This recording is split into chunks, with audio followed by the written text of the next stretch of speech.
بسم اللہ الرحمن الرحیم نحمدہ و نصلی علی رسول الکریم والصلاۃ والسلام علی خاتم النبیین. Professor Chughtai, ladies and gentlemen, ایک شخصیت تھی جن کا نام تھا doctor Edward Granville Browne. Medical doctor تھے ترکی میں، اور پھر ایک دم انہوں نے پرشین پڑھنا شروع کر دیا. اتنی بڑی وہ کیمبرج میں فارسی کے پروفیسر تھے، اور علامہ اقبال نے بھی ان سے فیض پایا براؤن سے. براؤن نے کچھ عرصہ وہی لمبا کرتا پہن کے ایران میں بھی وہ کرتے رہے. اصفہان میں ایک بازار میں گئے جہاں پہ وہ ہینڈی کرافٹ لا رہے تھے، پیتل کو پوچھ کے. کہتے میں نے جب ان مزدوروں کو دیکھا جو لوہے کے اوپر پتھر مار رہے تھے تھوڑا، تو آپس میں فر حافظ کے اور سعدی کے اور فردوسی کے اشعار پڑھ رہے تھے، شعروں میں بات کر. جب میں نے دیکھا تو میں نے کہا in my native England how many are the people who can quote Wordsworth and Shakespeare with such ease. I was stunned because I can't find anybody. Very rarely, literally. So what is there in this nation? Why thousands of verses they have to be memorized and they are quoting? میں نے ایک دفعہ میرے گھر میں آئے تھے council general of Iran and his team and their families on a dinner. تو میں نے کہا آپ کو فارسی شعر ایسے کیسے یاد؟ اس نے کہا ایسے کیا؟ گھروں کی دیواروں پہ بھی لکھے ہوئے ہیں، مسجدوں میں بھی لکھے ہوئے ہیں، قبروں پہ بھی لکھے ہوئے ہیں. بازاروں میں بچے جب پیدا ہوتے ہیں تو دیکھتے ہیں، دیواروں پہ پڑھ پڑھ کے ماں باپ سے پوچھتے ہیں تو یاد ہو جاتا ہے. I was shocked. Professor Chughtai knows this. اسی شہر میں یہی کچھ تھا. قبروں پہ بھی فارسی لکھی ہوئی تھی، مسجدوں میں بھی لکھی ہوئی تھی، اور دیواروں جو پچھلے 50 سال میں آہستہ آہستہ مٹا دی گئی. That is unfortunate. This is unfortunate. یہ ایک میموری تھی نیشنز کی کہ آپ کی کتابیں ہیں، جیسے پروفیسر نے فرمایا کہ گھروں میں تو کتابیں آتی تھیں اور ماں باپ پڑھاتے تھے اور پڑھتے تھے، لیکن دیواروں میں بھی کتابیں لکھی ہوئی تھی. اب وہ دیواروں پہ وہ کتابیں ختم ہو گئی ہیں اور ہوئی آپ بالکل اس سے کہتے ہیں. علامہ اقبال نے جس ماحول میں اپنی آنکھ کھولی ایگزیکٹلی یہی ٹائم تھا. 1862 میں جب فارسی کو ختم کیا گیا پنجاب میں، 1849 میں سکھوں کے ساتھ ہی 13 سال کا ٹرانزیشنل پیریڈ تھا. تو لارڈ ڈلہوزی نے کہا کہ اب اس میں انگریزی کو مسلط کیا جائے یا اردو کو لایا جائے آہستہ آہستہ. تو ہوا یہ کہ جتنے سکولز فارسی پڑھا رہے تھے پنجاب میں، ایجوکیشن کی شرح اس وقت لاہور میں 85% اور پنجاب میں 75% مرد اور عورتیں فارسی میں خط لکھ سکتے تھے. سکھ ہندو مسلمان صاحب پرشین میں اپلیکیشن بھی لکھ سکتے تھے اور لہجے بھی مینٹین کر سکتے تھے. کچھ سالوں کے لیے اسکول بند کر دیے. اس کے بعد پھر اسکاٹس مشن اور دوسرے اسکول جو تھے مشنریز کے، اور پھر گورنمنٹ اسکول، گورنمنٹ کالج 1864، وہ بھی ایلیٹ کلاس کے. یہ چیزیں سامنے آئی، ایک ایجوکیشنل سسٹم کو ختم کر دیا. علامہ نے جب آنکھ کھولی تو یہ وقت تھا جو سسٹم ختم ہو رہا تھا اور نیا ڈیولپ ہو رہا تھا. تو ان کے والد سے مسلمانوں نے اپنے بچوں کے لیے مدرسوں میں لے گئے. علامہ بھی مدرسے میں، جہاں سے مولانا امیر حسن نے پک کیا اور اسکاٹ مشن اسکول بھی کھلا وہاں لے گئے. پھر علامہ کی ایجوکیشن. میرے کہنے کا مطلب یہ ہے کہ اگر آپ یہ دیکھیں کہ کیوں اس نے بات کی گئی، 70% ان کے اشعار فارسی. پہلی جو کتاب انہوں نے چھاپی اسرار خودی اپنی شاعری کی، وہ فارسی میں ہے. مجھے بے خودی چھاپی، وہ بھی فارسی میں. پیام مشرق چھاپی، وہ بھی فارسی میں. چوتھی کتاب بانگ درا تھی، وہ بھی یہ تھی، کلیکشن جو تھی پوئمز کی وہ. اب بانگ درا سب سے اچھی جو نظم ہے وہ 3 ہے: شکوا، جواب شکوا اور خضر کا. جو شکوا ہے کیا؟ اقبال بلیو کرتے تھے ڈائلاگ. کہیں آپ دیکھیں بچوں کی نظمیں ہیں، پہاڑ اور گلہری کا ڈائلاگ ہے، کہیں بلبل کا بچہ ڈائلاگ کر رہا ہے، کہیں ہمالیہ ڈائلاگ کر رہے ہیں ندی کے ساتھ. ساری ان کی شاعری ڈائلاگ ہے، آپس میں انہوں نے انگیج کیا. حالی کے ہاں مونولاگ ہے، مسدس کھولتے چلے جا رہے ہیں اور بتا رہے ہیں مسلمانوں کے حالات کیا. تو اقبال کہتے ہیں کہ اتنا انسان مضبوط ہو جائے، اتنا کریجیس ہو جائے، اتنی اسٹرینتھ ہو جائے تو اللہ کے سامنے کھڑا ہو کے بات کر سکے۔ یہ ایک بیسک فلسفی ہے اس میں۔ اب شکوہ جواب شکوہ یہ ہے کہ اقبال نے پہلے اب مسلمانوں کے جو شکوے ہیں، گلے ہیں، وہ اللہ تک پہنچائے، اور پھر خود ہی خدا کی طرف سے جواب دیا ہے کہ آپ نے کیا کیا۔ پہلی بات تو یہ ڈالا۔ دوسری بات یہ ہے کہ ان کے ارلی ایج کا ہے۔ 1909 میں انہوں نے شکوہ لکھا ہے، جو پڑھا ہے، پہلے لکھا ہو کہ انہوں نے کہا میں اسٹوڈنٹ لائف سے یہ چیز لکھ رہا تھا۔ اور یہ بھی میں آپ کو بتا دوں، شکوہ لکھنے پہ کسی نے اقبال پہ کفر کا فتویٰ نہیں لگایا۔ کفر کا فتویٰ اور وجہ سے لگا ہے 1922 اور 23 میں، ایک اور نظم تھی آفتاب کی، اور میں نہیں جانا چاہتا، لیکن شکوہ پہ کفر کا فتویٰ نہیں لگا۔ ہاں لوگ اپسیٹ ضرور ہوئے ہیں کہ اقبال نے کیا کر دیا ہے کہ اللہ کے سامنے اس نے آ کے یہ لگا گستاخی کی ہے۔ اقبال کہتے ہیں کہ انسان گستاخ نہ ہو لیکن اس میں اتنی بولڈنس ہو، اپنے کریٹر کے ساتھ وہ گفتگو کر سکے، تو یہ ہے شکوہ۔ تو میں اب یہ بتانا چاہوں گا کہ شکوہ کی روایت کیا ہے۔ اقبال بیسیکلی جیسے میں نے کہا غالب جب مرا ہے تو غالب فارسی شاعر کی حیثیت سے مرا ہے، اس کو یہی کہا علی نے کہ اہل ہند اب کس پہ کریں گے ناز، رش کے شیراز و صفا ہاں نہ رہا۔ محمد حسین آزاد نے بھی اس کو فارسی کا شاعر کہا ہے، 90% اس کی پوئٹری فارسی میں تھی، لیکن اب اس کی 90% ہم بھول کے 10% پڑھ کے اس کو جوکر کے طور پہ پیش کر۔ اقبال کی 70% پوئٹری جو ہے فارسی میں، 30% اردو میں، اور فارسی کے ان کے مخاطب دوسرے ہیں جو اکراس دی بارڈرز ہیں، اور انڈیا کی ایلیٹ کلاس جس کو فارسی آتی تھی اس کو۔ اردو میں اقبال کے جو مخاطبین ہیں وہ مقامی لوگ ہیں، اپنے بچے ہیں، ینگسٹرز ہیں، جن کو وہ اپنا ڈائریکٹ میسج دینا چاہتے تھے بغیر ایک روایت ہے جس کو ہم باسوخت کہتے ہیں، یہ پرشین میں تھی، وحشی جلسی نے اس پہ کافی کام کیا، اور میں اس پہ صرف اتنا کہوں گا کہ یہ آہستہ آہستہ اردو میں بھی شامل ہوئی۔ میر تقی میر نے اس روایت کو پرشین سے لیا۔ واسوخت یہ ہے کہ ایک شاعر اپنے محبوب سے گلہ کرتا، شکوہ کرتا، اور اس کے جو ہوتا ہے بے اتنائی کا شکوہ کرتے کرتے اس کو کہتا ہے کہ اگر میری بات تم نہیں مانو گے تو میں کسی اور کا ہو جاؤں۔ اس کو کہتے ہیں واسوخت۔ مثال کے طور پہ میں نے یہ شعر جو ہے وہ لایا ہے کہ تو جو بدلا اپنا بھی یہی طور صحیح، تو نہیں اور صحیح، اور نہیں اور صحیح۔ اب یہ ہے واسوخت کی ایک رسم، اور واسوخت کے بعد حالی کا جو مونولوگ ہے مسدس، اس کے اشعار کے بہت سارے اثرات آپ کو شکوہ میں نظر آئیں گے، بلکہ جوابی شکوہ میں۔ حالی کہتے ہیں سکندر کو شان کئی تو نے بخشی، اور کولمبس کو دنیا نئی تو نے بخشی۔ اب شان کئی جو ہے یہ تخت قیام ہے پرشینز کا، پری اسلامک دور کا، اس کو تخت قیام کہتے تھے، اور اس کو شان کئی کہتے تھے۔ ہمارے بیوقوف لوگوں نے آج کل وہ الطول کا دیکھ کے ڈرامہ کہتے ہیں جی وہ کائی خاندان کی بات تھی، اقبال نے کائی خاندان کی بات نہیں کی۔ سکندر جو ہے، سکندر نے پرشینز کو شکست دی تھی، آج سے 2300 سال پہلے 12 کو شکست دی تھی۔ تو اقبال نے کہا کہ سکندر کو شانے کئی تو نے بخشی، کولمبس کو دنیا نئی تو۔ اقبال نے کہا کہ اگر کوئی قابل ہو تو ہم شانے کئی دیتے ہیں، ڈھونڈنے والوں کو دنیا بھی نئی دیتے۔ حالی کے ریفلیکشن بھی آپ کو نظر آئیں گے، میر تقی کے بھی آئیں گے، غالب کے بھی آئیں گے، اور پھر فارسی روایت بھی اس میں ہے۔ میں ایسی ایک کتاب ہم نے لکھی تھی فوج کے لیے، یہ جنرل فرحان ہیں اکابیرو، انہوں نے کچھ نظمیں کے لیے شکوہ جواب شکوہ لکھا، اس کو ٹرانسلیٹ کیا، ٹرانسلیشن پھر میں نے کیا، اس کو سارا میں نے ماڈیفائی کیا ٹرانسلیشن کو، کافی سارے میں نے اور بھی پروفیسرز کو انوالو کیا ہوا تھا، پھر اس کے حاشیے بھی میں نے اس پہ انہوں نے کافی اس کو سیلیبریٹ کیا ہوتا ویو کو۔ I was there last year with them, اور کافی سارے انہوں نے جو ہے اس پہ مجھے گفٹ کیا۔ واسوخت میں کے ڈائلاگ ہے، اور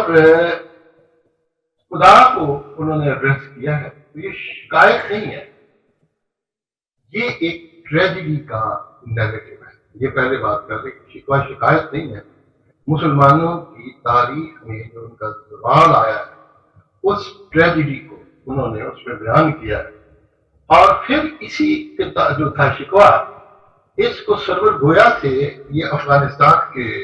منسٹر آف کلچر تھے جنہوں نے علامہ کو ریسیو بھی کیا تھا افغانستان میں. انہوں نے اس کا ترجمہ کیا تھا فارسی میں بہادر خداوند. اور ایرانیوں نے جب یہ شکوہ پڑھا تھا ترجمہ تو انہوں نے سمجھا تھا یہ ایک بات افغانستان کے شاعر شروع. تو پہلی نظم جو ایران میں گئی تھی اقدامہ کی وہ انٹروڈیوس ہوئی تھی وہ شکوہ کا ترجمہ تھا بہادر خداوند کے نام سے. تو یہ ان کے شروع کے دنوں کی ایک نظم ہے. اور 1935 میں صوفی غلام محی الدین نے علامہ کو لکھا کہ ایک لڑکا ہے جو شکوہ اور جواب شکوہ پہ پینٹنگ بنانا چاہتا ہے آپ اجازت دیتے. علامہ نے کہا وہ میرے ینگ ایج کی نظمیں ہیں اگر کسی نے پینٹنگز بنا کے امر ہونا ہے تو وہ میرے جاوید نامہ پہ کرتا ہے. جاوید نامہ پہ پھر پینٹنگز جمی انجینئر نے بنائی کراچی میں وہ رہتے ہیں وہ بھی ہے. اور جمی انجینئر یہاں آ کے اسی فورم پہ بول کے بھی گئے جاوید نامہ کے میرے لیکچر میں جو میں 2 گھنٹے 1 گھنٹے کیونکہ اب 2 گھنٹے ہی ہو گیا لیکچر. تو اس کے بعد علامہ کا یہ جو شکوہ ہے وہ انہوں نے تمام مسلمانوں کی طرف سے ان کے بہاف پہ یہ دیا ہے. اور یہ 1909 میں انجمن حمایت الاسلام کے اجلاس میں پڑھی گئی ہے. اور یہ رواج ہاسٹل کے سین میں تھی اسلامیہ کالج. یہ بہت ہی ایک امپورٹنٹ چیز پروفیسر نے بتایا. اور اب وہ ایریا جو ہے چبوترا وہ ڈیمیج ہے can be demolished at any time. تو ہم کوشش کر رہے ہیں کہ اس کو پرزرو کر کے اس کو ہم دوبارہ اس کو بحال کر دیں. اب علامہ ایک شکوہ لکھ کے لائے تھے تو سب نے کہا کہ جی یہ جو لکھ کے لائے ہیں یہ ہمیں دے دیں. تو نواب ذوالفقار علی خان جو تھے مالی کوٹلہ کے نواب تھے تو انہوں نے علامہ کے ساتھ تعلقات بڑے اچھے تھے تو انہوں نے 100 روپے میں وہ خریدتے اور 100 روپیہ چندہ جو تھا وہ جمع کروا دیا تھا انجمن حمایت الاسلام کے فنڈ. اس کا مطلب یہ ہے کہ تھوڑا بہت یہ جو تھا شکوہ یہ فنڈ ریزنگ کے لیے بھی استعمال کیا گیا اور پیسے جو تھے وہ بچوں کی تعلیم کے لیے وہ جمع کروا دیے گئے. اس کے بعد اب یہ ایک جیسے میں نے کہا ہے کہ اہل دل مسلمان کی طرف ہے مسلمانوں کے زوال کی وجوہات بیان کی اور پھر مسلمانوں کی بے عملی مذہب سے غفلت بیزاری پر طنز بھی کیا. اور اقبال پھر وقت کے گزرنے کے ساتھ ساتھ اس میں تبدیلی بھی کرتے چلے گئے. اس اجلاس میں جو اقبال نے شکوہ پڑھا اس میں شفاء الملک کی محمد حسن کشی مرحوم آفتاب کشی کے والد موجود تھے. تو وہ کہتے ہیں جب ڈاکٹر صاحب نے اپنی سحر انگیز لے میں نظرت تخیل کے اس شاہکار کو پڑھنا شروع کیا تو سارا مجمع مسرور نظر آتا تھا. پروفیسر عبد القادر سرحدی کہتے ہیں کہ شکوہ جواب شکوہ شمع شاید خضر راہ اور طلوع اسلام میں سے کسی نظم کا جواب اردو میں نہیں ہے. اب اس تاریخی تجلی کو کیسے وہ شروع کرتے ہیں میں پورا شکوہ میں پڑھتا تو بڑا طویل ہو جاتا. اس پہ بڑا اس نے بڑے اچھے انداز سے اس نے پڑھا ہے ہمارے دوست نے. میں اس پہ بھی نہیں آج جانا چاہتا. ابھی ان کی وفات ہوئی ضیاء محی الدین نے تو وہ کہتے ہیں کہ تھی تو موجود ازل سے ہی تیری ذات قدیم. اللہ کے بارے میں فلسفی کہتے ہیں کہ وہ قدیم ہے یا اللہ ایک زمانہ تھا کہ تھا نہیں یا تھا. اس پہ بڑی بحث ہوئی قدیم اور حادث. اقبال کہتے ہیں کہ شروع سے خدا موجود تھا اٹرنل ٹائم جب لال تھا ٹائم جب کریٹیوٹی نہیں تھی دنیا میں اس ٹائم کو اس کو دہر کہا ہے. اقبال نے رسول اللہ صلی اللہ علیہ وسلم کی حدیث کو بھی مینشن کیا زندگی الدہر اور دہر زندگی زندگی کا دہر سے تعلق ہے اور دہر زندگی ہے. لا تسب الدہر فرمانے حدیث نے فرمایا کہ دہر کو برا اس لیے نہ کرو کہ دہر خود خدا ہے. تو یہ برگسان کو جب کہا تو برگسان گر گیا. تو ایک خدا کا تعلق جو ہے نا وہ ایک eternity of time and and less time سے شروع ہوتا ہے. تو کہتے ہیں طول تھا زیب چمن نہ پریشان شمیم شرط انصاف ہے اے صاحب الطاف امین. الطاف مہربانیاں امین عام مہربانیاں جنت کے اوپر بوئے گل پھیلتی کس طرح جو ہوتی نہ ہے. انہوں نے کہا ایک بات نے کہا خدا تو تھا لیکن تیری خوشبو کو پھیلانے کے لیے باد نسیم کی ضرورت تھی، اور ہم جو مسلمان قوم ہے ہم نے باد نسیم کی طرح تیری خوشبو کو دنیا میں پھیلا دیا ہے۔ اور جمعیت کہتے ہیں دل جمی، for the satisfaction of the heart. ہم کو جمعیت کی خاطر یہ پریشانی تھی، ورنہ امت تیرے محبوب کی دیوانی تھی۔ ہم سے پہلے تھا عجب تیرے جہاں کا منظر، کہیں مسجود سے پتھر، کہیں معبود شجر۔ درختوں کی پوجا کر رہے تھے جس کے نیچے اس کو نروان ملا تھا، گوتم بدھ کو دوسروں کے بتوں کو پوج رہے تھے۔ کھوکرے پیکرے محسوس تھی انسان کی نظر، مانتا پھر کوئی اندیکھے خدا کو کیوں کر۔ اب اقبال نے یہ بات اس میں نوح ابو جہل میں بھی کہی ہے کہ ابو جہل نے یہی کہا ہے کہ مجھے یہ تسلی نہیں ہوتی کہ خدا جو ہے جس کو نظر ہی نہیں آتا اس کو میں کیسے پوجا کروں۔ میرے سامنے پتھر ہے تو میرا دل جو ہے نا نماز میں کنسنٹریٹ کر جاتا ہے پتھر کے، تو یہ کبھی ہے حقیقت منتظر نظر آ لباس سے مجاز میں کہ ہزاروں سجدے تڑپ رہے ہیں میری جبین نیاز، انہوں نے کہا ہے، لیکن ان کا یہ کانسیپٹ تھا۔ تو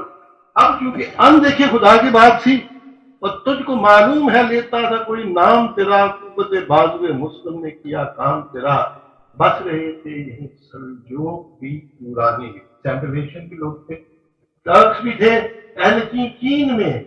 ایران میں ساسانی بھی، ساسانیوں کی حکومت تین بر اعظم پھیلی ہوئی تھی، نارتھ افریقہ پہ، یورپ پہ اور سینٹرل ایشیا تک اور چائنا تک۔ اسی معمورے میں آباد تھی یونانی بھی، اسی دنیا میں یہودی بھی، نصرانی بھی، پر تیرے نام پہ تلوار اٹھائی کس نے، بات جو بگڑی ہوئی تھی وہ بنائی کس نے،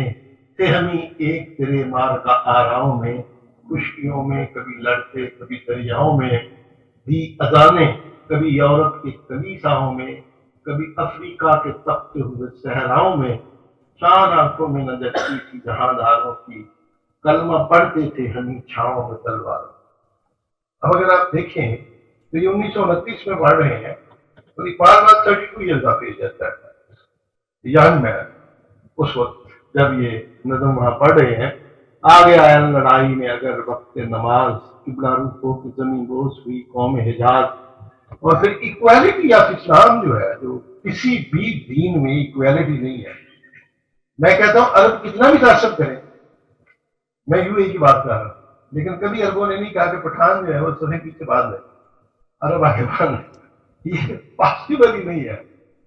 اس دین کے اندر۔ جو ایکویلٹی ہے تو ایک ہی صف میں کھڑے ہو گئے محمود و ایاز، نہ کوئی بندہ رہا نہ کوئی بندہ نواز، بندہ و صاحب و محتاج و غنی ایک ہوئے، تیری سرکار میں پہنچے تو سبھی ایک ہوئے، اور محفل کون مقام سحر شام پھرے، میں توحید کو دیکھے صفت جام پھرے۔ محفل کون مکان، کون پلیس، مکان، کائنات کے اندر ہم پھرتے رہے انڈسٹ ٹائم کے ساتھ، صبح بھی پھرے شام کو بھی پھرے، اور توحید کی شراب لے کے جام کی طرح ہم ایک سے دوسرے پہ پہنچے، اور کوہ میں دشت میں لے کر تیرا پیغام پھرے، اور معلوم ہے تجھ کو کبھی ناکام پھرے۔ دشت تو دشت ہے دریا بھی نہ چھوڑے ہم نے، بحر ظلمات میں دوڑا دیے گھوڑے ہم نے، خندہ دن کفر ہے احساس تجھے ہے کہ نہیں، اپنی توحید کا کچھ پاس تجھے ہے کہ نہیں۔ یہ اللہ سے گلا کر یہ شکایت نہیں، یہ شکایت نہیں ہے ان کے خزانے معمول نہیں محفل میں جنہیں بات بھی کرنے کا شعور۔ کہر تو یہ ہے کہ کافر کو ملے حور و قصور، اور بیچارے مسلمان کو فتح وعدہ ہے۔ کہتے ہیں انگلینڈ میں چلے جائیں تو آپ کو جو نظر آتا ہے مسلمانوں پہ، جو آپ آ جائیں واپس سیرا لیون میں دیکھ لیں، میں نے تو دیکھے ہوئے ہیں مسلمانوں کے حالات، صومالیہ میں دیکھ لیں ان پہ کیا ہے۔ اور اب وہ الطاف نہیں، ہم پہ عنایات نہیں، بات یہ کیا ہے کہ پہلی مدارات نہیں، کیوں مسلمان ہے دولت، کیوں مسلمان میں ہے دولت دنیا نایاب، تیری قدرت تو ہے وہ جس کی نہ حد ہے نہ حساب۔ اور پھر اقبال کہتے ہیں کہ ہم نے اپنا کام کیا، ہم نے دنیا کو پتہ کیا، دنیا کو علوم دیے، کامیابیاں حاصل کی، پھر ہم تو رخصت ہوئے اوروں نے سنبھالی دنیا، پھر نہ کہنا ہوئی توحید سے خالی دنیا۔ ہم تو جیتے ہیں کہ دنیا میں تیرا نام رہے، کہیں ممکن ہے کہ ساتھی نہ رہے جام رہے، تیری محفل بھی گئی چاہنے والے بھی گئے، تو شب کی آہیں بھی گئیں، صبح کے نالے بھی گئے، دل تجھے دے بھی گئے، اپنا سلا لے بھی گئے، آ کے بیٹھے بھی نہ تھے اور نکالے بھی گئے، اور آئے اشاق وعدہ ہے، آئے اشاق گئے وعدہ پردہ لے کر، اب انہیں ڈھونڈ چلا گئے جو کہ زیبا لے کر۔ یہ اس سے زیادہ خدا کو ایڈریس کرنے کا کوئی محبت، آپ دیکھیں اس میں شکوا وہ نہیں، غصہ نہیں ہے، اس میں ایک محبت بھی خدا کے ساتھ اقبال کی شامل ہے۔ اور پھر کہتے ہیں درد لیلا بھی وہی، قیس کا پہلو بھی وہی، قیس مجنو کو کہتے ہیں قیس بھی اسی طرح ہے، اس کا محبت بھی، اور درد لیلا بھی۔ اور نجد کہتے ہیں عرب کا وہ درمیانی علاقہ اونچا جس کے اندر ریاض کا سٹی موجود ہے، نجد کے دشت و جبل میں رمے آبی بھی گئی، ابھی بھی ہرن جو ہے وہ ڈیزرٹ میں اور پہاڑوں پہ بھاگ رہے ہیں، کبھی ہم سے، پھر اللہ کہتے ہیں کبھی ہم سے کبھی غیروں سے شناسائی ہے، بات کہنے کی نہیں تو بھی تو ہر جائی ہے، کبھی کسی کے ساتھ محبت کرتا ہے، کبھی کسی کے ساتھ تو محبت کرتا ہے۔ اور پھر اگر اس جگہ پہ آ جائیں کہ ہم وادی نجد میں وہ شور سلاسل نہ رہا، وہ زنجیریں، وہ شور، قیس دیوانہ نظارہ محمل نہ رہا، اور مجنو جو ہے وہ جو اونٹ کے کچاوے کے اوپر محبوب کا سیٹ ہے جس پہ بیٹھا ہوا ہے، اس کا دیوانہ نہیں ہے، حوصلے وہ نہ رہے، ہم نہ رہے، دل نہ رہا، گھر یہ اجڑا ہے کہ تو رون کے محفل نہ رہا۔ اور پھر اقبال اپنے اسی لئے میں آ جاتے ہیں جو ان کی اصلیت ہے، کہتے ہیں کہ اے کشا انروز کہ آئی وسط ناوز آئی، بی حجاب آنے سوئے محفل باحاز آئی۔ پرشین میں کہتے ہیں کہ مبارک ہوگا وہ دن کہ پھر تو آئے گا اور سو ناز کے ساتھ اداؤں کے ساتھ آئے گا، اور بے حجاب آنا اپنے پردے اٹھا کر سوئے محفل ماں باز آئی، ہماری محفل میں پھر لوٹ۔ یہ اقبال کی تان ٹوٹتی ہے تو پرشین پہ ٹوٹتی ہے غالب کی طرح، اے خوشان روز کے آئی و بسط ناز آئی، بے حجاب آنے سوئے محفل ماں باز۔ یہ میں نے ایک جو اس کا ایک جسٹ چھوڑا تھا پڑھ کے سنایا ہے کہ اقبال نے کس لئے میں اللہ تعالیٰ کو خطاب کرنے میں، جیسے میں نے کہا ہے محبت، ایک درد اور قوم کا، اور اپنا بتایا ہے کہ ہمارا کیا کرنا۔ اب جواب شکوہ جو ہے یہ ایگزیکٹلی 1913 میں انہوں نے پڑھا ہے، 4 سال بعد۔ اس کی تھوڑا سا آپ یہ دیکھیں، آٹومان سلطنت جو تھی اس وقت وہ اپنے آخری سانس دے رہی تھی۔ یورپ میں آٹومان جو تھے ان کے پاس عراق بھی تھا، بغداد بھی تھا، بصرہ بھی تھا، قطر بھی تھا، ان کے پاس لیبیا بھی تھا، مصر بھی تھا، سودان بھی تھا، مکہ بھی تھا، مدینہ بھی تھا، یمن بھی تھا، بیت المقدس بھی تھا، لیکن ان کا سب سے زیادہ جو امپورٹنٹ سرمایہ تھا، مکہ اور مدینہ کی جو حیثیت تھی وہ ان کے دل میں سب سے اہم تھی، کیونکہ وہ اسلام کے مراکز تھے، لیکن ان کے پاس یوگوسلاویہ تھا، بلغاریہ تھا، ہنگری تھا، یونان تھا، ان کے پاس البانیہ تھا، آدھا یورپ جو تھا ان کے پاس تھا، اور وہ یورپ ان کے ہاتھوں سے جا رہا تھا، اور یورپین کو مرد بیمار کہہ رہے تھے۔ اور جب مسلمانوں کے ہاتھوں سے یورپ جانے لگا فرسٹ ورلڈ وار سے پہلے، تو یورپ کے اندر مسلمانوں کی کنسنٹریشن تھی، اس میں بوسنیا میں، کوسوو میں، اور البانیہ میں، جہاں اب بھی مسلمان تھے۔ اور یہ جو مسلمان تھے یہ یورپ کے ٹرکی کے آٹومانز کے لیے ایک سرمایہ تھے، ایک پڑھے لکھے لوگ تھے، یہ بیوروکریٹس۔ جو ہی ترکوں کی حکومت وہاں ختم ہونے لگی تو یورپین نے یہ سمجھا کہ یہ لوگ جو ہیں یہ ترکوں کے ایجنٹس ہیں، ان کو مارنا شروع کر دیا اور ان کا قتل عام شروع کر دیا۔ اور فرسٹ ورلڈ وار ابھی ہونے میں 1 سال باقی تھا۔ جب یہ باتیں انڈیا میں پہنچی، لاہور میں پہنچی، علامہ واز سو مچ اپسیٹ، ان لوگوں نے موچی دروازہ کے باہر ایک جلسہ کیا جس میں علامہ نے یہ جواب شکوہ پڑھا، اور جب جواب شکوہ پڑھنے لگے تو انہوں نے اپیل کی کہ آپ میرے شعروں پہ چندہ دیں، اور ایک ایک شعر پہ لوگوں نے پیسے پھینکے، اور وہ گٹھڑیوں میں باندھ کے پیسے استنبول بھیجے گئے تاکہ یورپ کے مسلمانوں کی مدد کی جائے۔ اب یہ جو نظم ہے اس کے ایک پہلو جواب ہے خدا کی طرف سے، لیکن دوسرا فنڈ ریزنگ ہے، اور پھر مسلمانوں ایک اما کا کانسیپٹ کہ یورپ کے ہارٹ میں مسلمانوں کو قتل کیا گیا، لیکن اس کی صدائیں جو ہے وہ لاہور سے اٹھ رہی ہیں، اور لاہور کے لوگ جو ہیں اتنے صاحب دل لوگ تھے، غریب تھے، اتنے پیسے نہیں تھے، لیکن جس درد مندی کے ساتھ انہوں نے وہاں چندہ پھینکا، یہ اقبال کے ساتھ ان کی محبت بھی تھی اور مسلمان قوم کے ساتھ۔ اور اس وقت اگر آپ اس منظر کو دیکھیں مسجد دروازے کے باہر، تو حضرت اقبال کھڑے ہیں اور لوگ رو رہے ہیں، اور وہ آنکھوں میں آنسو ہیں، اور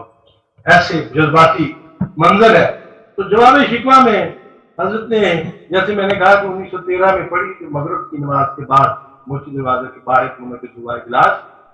اور اس ہر طرف سے داد کی بچھاڑ میں ایک ایک شعر نیلام کیا گیا،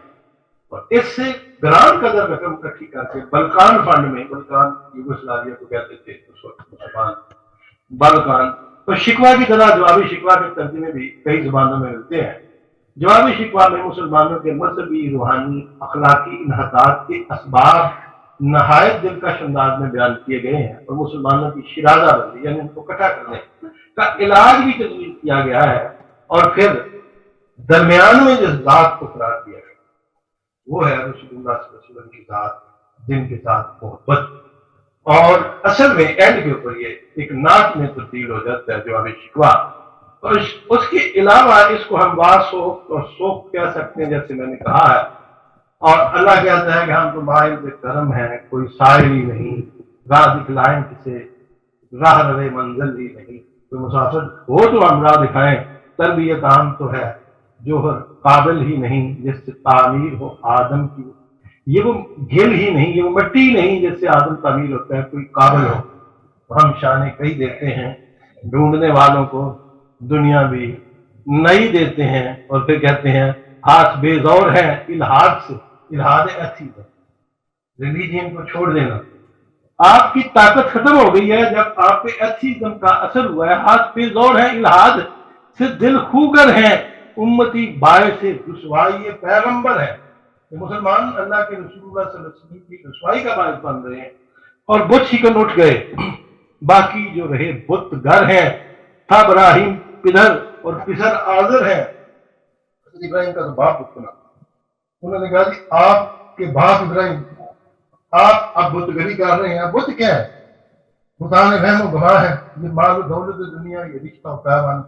خدا نے وہم و گواہ، لا الہ الا اللہ، اگر کہ بت ہیں جماعت کی آستینوں میں، مجھے ہے حکم اذاں لا الہ الا اللہ۔ اقبال کی بت نظر بھی آتے ہیں، نہیں آتے، انویزیبل بھی بت ہے جن کو آپ نے خداؤں کا درجہ دے رکھا ہے۔ اقبال یہ کہتے ہیں کہ یہ ضروری نہیں کہ پتھر کا بت ہو، آپ کے تصورات کے بت ہیں جو آپ بنا کے ہیں، اور بادہ شام نئے، بادہ شام یعنی شراب پینے والے بھی نئے ہیں، بادہ نیا، شراب بھی نیا، تم بھی نئے، شراب کے مٹکے بھی نئے ہیں، حرم کعبہ بھی نیا، بت بھی نئے، تم بھی نئے، اور کس قدر تم پہ گراں صبح کی بیداری ہے، ہم سے کب پیار ہے، ہاں نیند تمہیں پیاری ہے، اور طب آزاد پہ قید رمضان بھاری ہے،